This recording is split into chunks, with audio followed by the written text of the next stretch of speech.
Why did you not get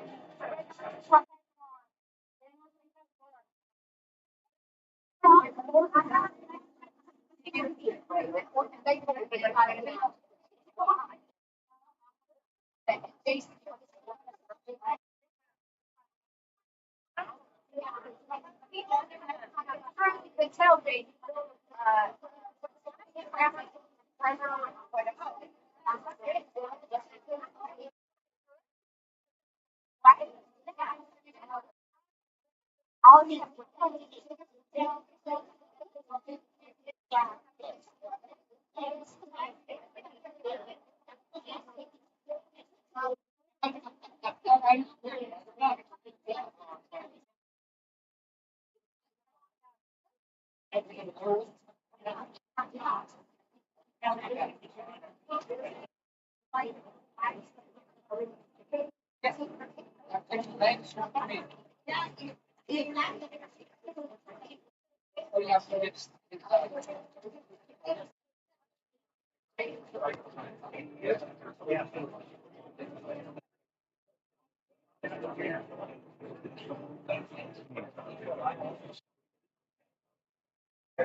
That's working.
Go-to IT partner offering tailored solutions in talent acquisition, infrastructure support, network reliability, and cutting-edge AI.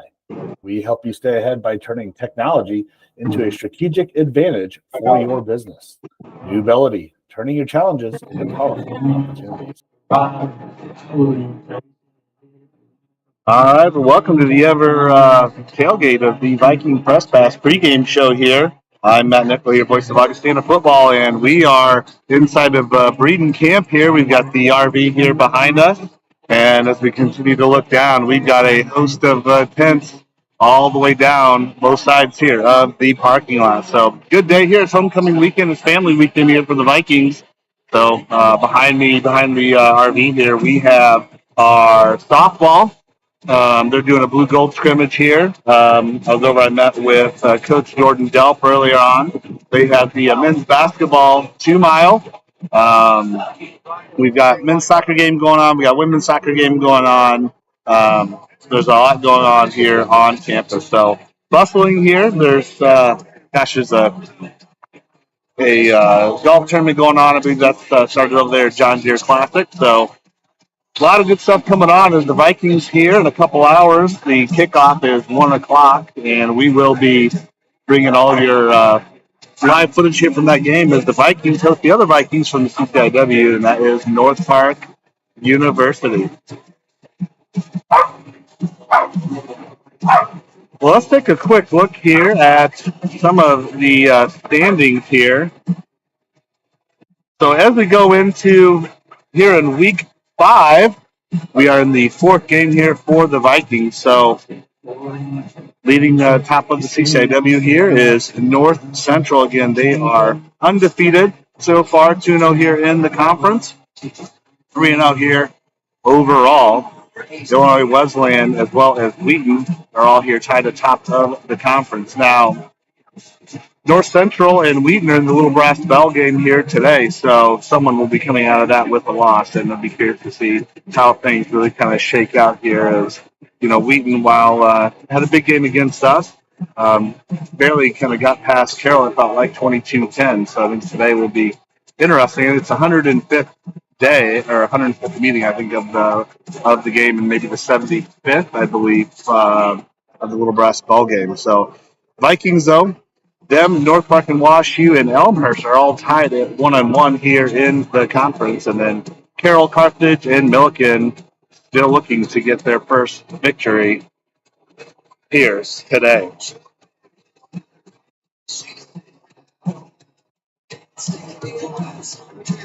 Now, let's take a look here at some of the starters here for the Vikings. Now, we'll start here on the offensive side for Augustina, and that is Cole Bardwell. So Cole Bardwell coming in, 42 of 79 here on the year, 53%, 523 yards, and just a pair of touchdowns. Last week, there at Milliken, he was 13 of 24 for 150 yards and 1 interception. So I think on the passing side of things, looking to get a bounce back here later on here at Milliken. Or excuse me, from the Milliken game here. So looking to get forward here with North Park. Now we got Mike DeJoya there in the backfield. He is the senior running back. So coming into today, he has 51 rushes for 246 yards and 3 touchdowns. Does have 2 receptions out of the backfield for 21 yards. Now last week, he had 22 rushes for 100 yards and a pair of touchdowns, as the Vikings were kind of backs against the wall there, kind of on the offensive side. So I think DeJoya is looking for a good game here this afternoon. Now, behind Mike DeJoya, they will also have Josh Lim. Hasn't played a ton in the last contest or two, but in that opening game, 13 rushes for 121 yards and a touchdown and a long of 67. So sophomore's got some wheels from Marmion Academy, and hopefully we'll see him in here today. But backing up Mike DeJoya, Ben Ludlam, he was injured kind of to start off the beginning of the season, and looking to get things rolling here. And then fourth there on the running back depth chart, Eric Nistaff. So taking a look here at the receiving core, it's a young group of guys. So, we'll start there with Breeden Smith. He's also the kick return specialist, but he is playing in the slot. So typically where the Vikings would see Bobby and Sarah for the last couple of years, Breeden Smith is kind of playing that role. Now he's got 14 catches for 145 yards. Now there at wideout, Ethan Vrabeck. Vrabeck's a sophomore from Mokina. Now he has 5 catches for 107 yards. And I think as we start talking about Ethan and Sean here, Ethan's a big, tall receiver, 6'4", 205 sophomore. He already shows he can make some pretty spectacular plays here. Now, Sean Schlanzer, 13 receptions on the year, 145 yards, and a touchdown. Now, last week he was 5 for 62, so he led all receivers last week there down in Decatur, Illinois against Milliken. So again, 6'2", 6'4". They can certainly not only stretch the field. Sean Schlanch is one of our kick returns for the special teams unit. So him and Braden Smith take those duties. So both have the capability of really kind of taking off. So now Jake Miller, the tight end junior from Canton, 4 receptions on the year, 72 yards, had 1 for 38 last week. Yeah, and I would say over the last year, we saw Jake Miller really kind of emerge as an additional threat there at the tight end, where historically, the Vikings have not had strong tight end play, especially in the passing game here as of late. Now, the other one, Brett Holcomb, he is another one to keep an eye out for today. 1 catch, 3 yards, and a touchdown, but he can certainly cause havoc down there. They're both 6'3", both between 230 and 235, so some big boys. We want to put them one-on-one down there, down inside the red zone. So a couple of guys to certainly pay attention to. Now on the front line here, we've got our left tackle, Jacob North. So he is a local product here of Alleman High School, which actually plays their games here at Augustana. Ben Hartman at the guard. Actually, their parents are sitting directly across from us here in their tailgate section. So Ben Hartman, 6'5", 295, junior. Now he's listed at 6'5". He grew about 1.5 inches between last year and this season. So now a new center here for the Vikings this year, Jimmy Zickus, the 6'1", 280 sophomore from Batavia. And over on the right guard, the 6'3", 285 sophomore, Zach Michaels, stepping in there. And then many people know the fifth-year senior right tackle, Kane Johnson, 6'4", 310, fifth year from Galesburg, and interviewed him earlier this year on the Viking Press Pass. So those are the offensive here for the Vikings. Now we switch here to the defense for North Park. Now starting there in the secondary, I would say they certainly have a little bit of an older class here, 3 juniors and 1 fifth year in their graduate year. So starting at the corner position, Samuel Aguirre, he has 6 tackles on the year, an interception, and 2 pass breakups as the 5'10", 170 junior. On the other corner there is the 5'8", 170 junior from Houston, Texas, Chandler Hodge. So not too far from where the secondary, John Breeden, the safety for the Vikings, grew up, just north of Dallas there in Frisco. But Chandler Hodge, the junior, just 2 tackles and 1 pass breakup here on the year. So it looks like so far they have not gotten these corners at least readily in the mix. But we look at the safeties here. Ben Butler, he's the 5'10", 180 junior from Kenosha, Wisconsin now. 15 tackles on the year, 2 for loss, and a fumble return and a pass breakup. And in their game last week against Elmhurst, in that loss, he had 7 tackles and 1 tackle for loss. But probably anchoring from the leadership perspective will be Mo Carter. So Mo Carter there is graduate senior here from down in Georgia. Now 19 tackles on the year, 1 tackle for loss, and 1 forced fumble. Now last week against Elmhurst, 8 tackles and was credited with half a tackle for a loss there. So, ultimately probably thinks some of those strong safeties will come up and maybe blitz off the edge there. So something for the Vikings to be paying attention to. Now, they're in now, as we take a look here on the defensive side here for North Park, now the linebacking core. Let's maybe start with Juan Nieves. So Juan Nieves is a senior. He's from Carrollton High School. Again, he's got about 19 tackles here on the year. 1 sack, 2.5 tackles here, 4 a loss, and 1 pass breakup. 6 foot, 190. So again, not certainly not heavier linebackers there on the inside. Probably rely a little bit more here on their speed. They also have Egan Bender. So Egan is a senior from Mount Zion High School. He also played a little bit there at Monmouth. So the Scots was a transfer in at some point in his career here, but 14 tackles here on the year. He had 5 last week.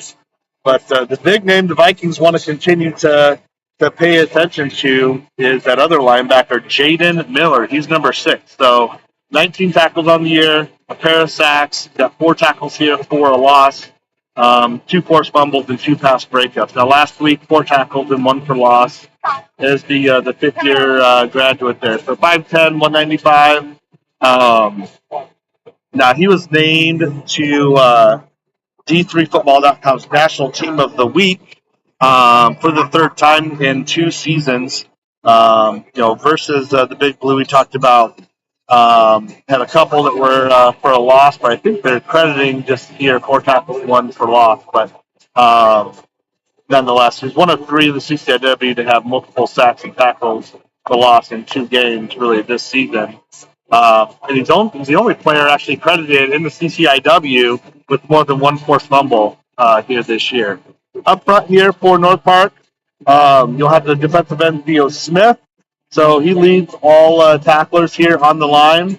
6 foot, 245. He's a junior from Florida. 9 tackles, 1.5 sacks, 3 for a loss. Just 3 tackles last week against Elmhurst. Then on the interior, Dylan Hughes, 5'10", 300. So he'll be looking to continue to kind of stuff that inside zone run for the Vikings.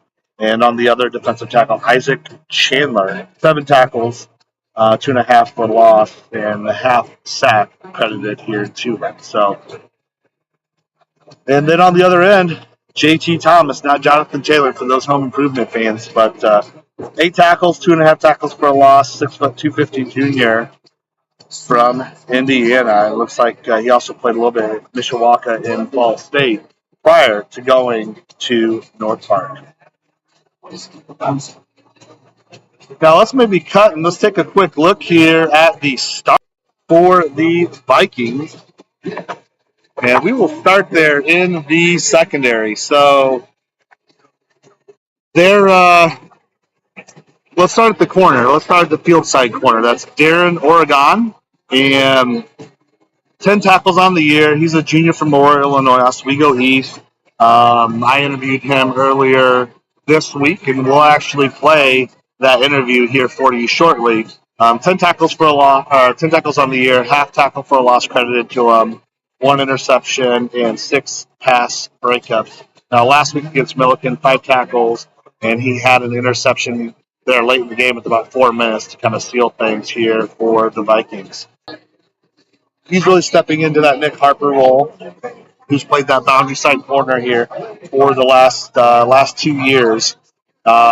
But also, Caden McShaw is another one to continue to pay attention to.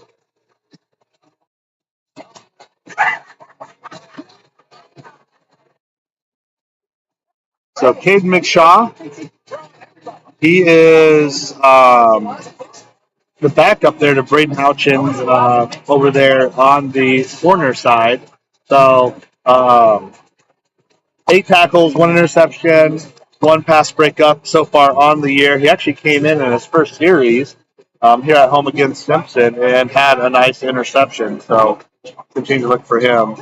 There in the safeties, Dakota Strick High School. You'll see him split some time with Toby Split, who also comes in with 9 tackles and a pair of pass breakups on the year, the junior from Cary Grove. Now, Johnny Breeden, the defensive back and captain here, they're in the set out in Tennessee, interception and 3 pass breakups there on the season. He had 4 tackles. Had a interception last week. They're in the end zone. It was actually a one-handed. 2 plays prior to that, he actually had an interception that was negated by a Viking defensive holding. So again, secondary, looking to get things going here. Their defense is 7th here in the past.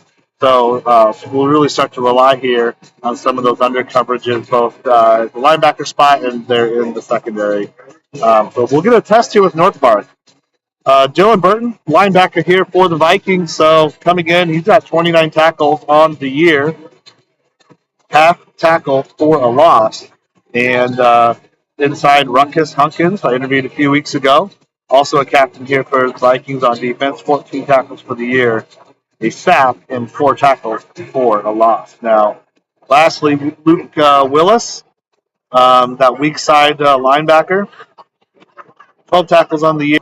Again, there, that interior core. Luke Willis, a senior. You'll have Ruckus Hunkins on that Sam. And then that middle linebacker will be Dylan Burton. So pay attention certainly to them.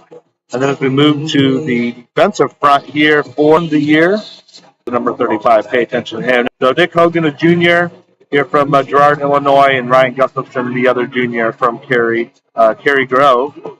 Too many disruptions there on your side of things. We're in front of a breeding camp here.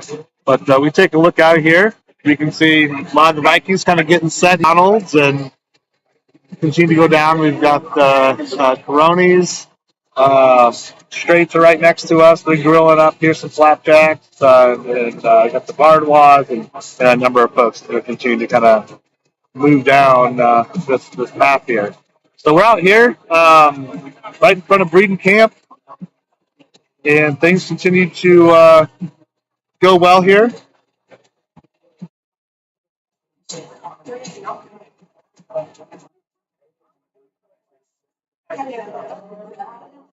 Now let's take a quick look here at the interview from from Darren, Oregon. Now Darren, we just talked about, he is there in the secondary for the Vikings. Let's go ahead and kick off with this interview, and about 25 minutes. So stick around, and we'll come back after things have caught up here.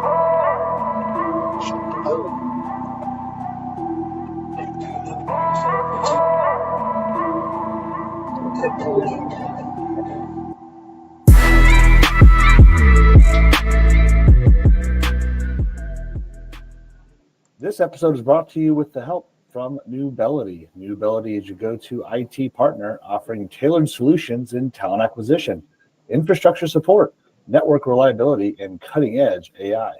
We help you stay ahead by turning technology into a strategic advantage for your business. Newbelity, turning your challenges into powerful opportunities. All right, well, welcome to the Viking Press Pass. I'm Matthew Nicol, and this is the first VMIX software production, so looking forward to that. And I'm the voice of Augustana football. And joining me today, Darren Oregon, defensive back here for the Vikings. So, Darren, thanks for joining me. Of course, thanks for having me. So, Darren, for those watching, do a little introduction about yourself and tell folks kind of who you are. Absolutely. So I'm Darren Oregon. I'm a junior, play defensive back, cornerback, and my major is graphic design and computer science. Well, I'm looking forward to getting into that and understanding kind of why you chose that path. So, but you're from Aurora, Illinois, and went to Oswego East. So what brought you to Augie? So what brought me to Augie is the brotherhood. When my recruiter, Dave Ragone, he took me on like 3 or 4 visits, and I actually went to an Augustana game. It was against Elmhurst here at home, and I just liked the atmosphere. I liked the it had my major, and I just liked the brotherhood on the team. And I had an overnight visit too, and that was good too. So that's what brought me here. Nice. Well, good choice. We're lucky to have you. So we're in week 5 of the season. The Vikings are 2-1 so far on the year. This week is homecoming. It's family weekend, so the campus is going to be full of family and friends. But before we kind of get into that, let's talk a little bit about the Milliken game. So Vikings came away with a win, but what were maybe just some of your thoughts as you've been kind of downloading on last Saturday's game? Yeah, so we came up with the dub. A lot of people thought we were going to win by more, in my opinion. Defensively, I think the problem with ours were like technique-wise, including myself. So like technique-wise, eyes and tackling. So tackling has been a big part of our program. We've been talking about tackling since like last spring and in the fall and even the summer. So I feel like if we focus on tackling more and just doing what we do, then we will become more successful in those games. Well, I mean, you finished with 5 tackles, you had 2 pass breakups, and that late interception pretty much all but sealed the game. Can you walk me through kind of that late interception and like what were you seeing and the ball and the reaction and all? To stop them from scoring a touchdown. We need to stop limit those explosive plays. And I remember Johnny Breeden telling me the coverage and attack the ball. Coach Greer stresses me attacking the ball a lot, and I need to do that more. But I saw the ball in the air, and I wanted to make a play, and I got the interception. And that was a big momentum changer too, because turnovers are always good to have. Man, and exactly. I mean, I remember the interception you had last year, at Wash U. I mean, that was right out of the gate. I mean, the defense was playing hard, and you had a real nice pick, and so we'll talk a little about last year too, and but as we look ahead to like this week, I mean, what are you expecting to see from North Park and Matt Eck and his receiving core? Yeah, North Park, I mean, they were undefeated till last week, so they're a pretty good team. And Matt Eck, their quarterback, I think he threw for like 460 some yards last week, and even with their loss. And they have one of the top two receivers in the conference right now, especially yards per se. And we've been focused on that a lot this week. During our scout team, we be having players using number one or number three because we know those are like their main star receivers. And looking forward to the game. Like I said earlier, we just need to just do our little things, focus on the little things, our technique, our eyes, and our tackling. And if we just do what we do, and we will come out with the W. But North Park, they're a good team. They're a good team, so we You know, cannot overlook. I agree, man. I mean, Kyle Rooker and that team, he's really got them. They're playing a lot better. So I mean, he's doing well and kind of building that program up, and it's been a long road for him. And I know like Matt Eck, he's the last 2,000-yard passer since like TD Conway did in like 2013 to 2015. So yeah, you talked about Jeremy Mbongo. I mean, he's got 342 and some touchdowns. Wesley McLeod is another one. So 1-3. That's your Yeah. key. That's your key. Mhm. Yeah. Um, so last week, on the Viking press pass with Johnny Yeah, so Breeden, I'm using I my asked him to phone. I give was like, me some I need to get a, perspective I on need to get a playing, 5G hotspot. secondary in the CCIW. And on this defense, They can you do, provide but maybe some it doesn't seem to insight be. around like what makes it unique Yeah. or Which kind one of are you within having the this most defense? Like, struggle what's on? your role? What's your There, As far as and then corner, it's to like push it out, it's but I like a got it minefield there. because you One never coverage. know if Yeah. the So it's you like never know if the 720p. quarterback is That's all going to I'm throw to pushing it you. as. You never know So what's going on, so you that's just right. gotta So like what's the stay so disciplined. what's And in the our scheme, we what's the just live like feed? in What our is scheme, it's all about It's communication. on the So like YouTube recognizing Viking the Press Pass. formations, There's Matthew even Nicol, if my we don't YouTube call feed. out the formation, That's where it is for recognizing the right now. formations, And then on the calling a nub, on my calling Twitter reverse, handle. just communicating like well. But as a corner, for me, it's just all about eyes and Yep. just trusting your Matthew technique Nicol, and having what you Nicol. have So in it's just your toolbox. Nicol. Yep. Well, Yeah, and you're if you generally right, the search like field side Viking Press corner. Pass, So, you got it'll show up on Braden, YouTube. Huchin, or Yeah, Caden it'll pull up on Shaw that too. that are really on that boundary side. So, to the average viewer, I mean, they may not know much of a difference of how those roles can change. Corner, you don't gotta like necessarily be as type. You gotta be more tighter because it happens so fast. So like the boundary side is to the short side of the field, so you're gonna like get get tested a lot per se, but it just happens so fast. And then the field side, you can since we're angled, you can see part of the field, so it doesn't happen so fast. And you also have like people like to help you. Not to say like the boundary side you don't have people to help you, but the field side it's like more wider, so you can like play like not loose a little bit, but kind of loose. But in the boundary, you gotta like recognize, okay, this is the shorter side of the field, and this is where people are gonna test you a lot. Mildly So like working. that's like the main difference. You get a Mildly. lot of one-on-ones, Mildly. So I'm trying to like push um, it out as the lowest it'll so go. but then you go to the So field it's side. It's like you may deal it's with working. Yeah, it's pulling working. We'll see. linemen, tight ends Hmm. coming out. Again, it's a completely different game.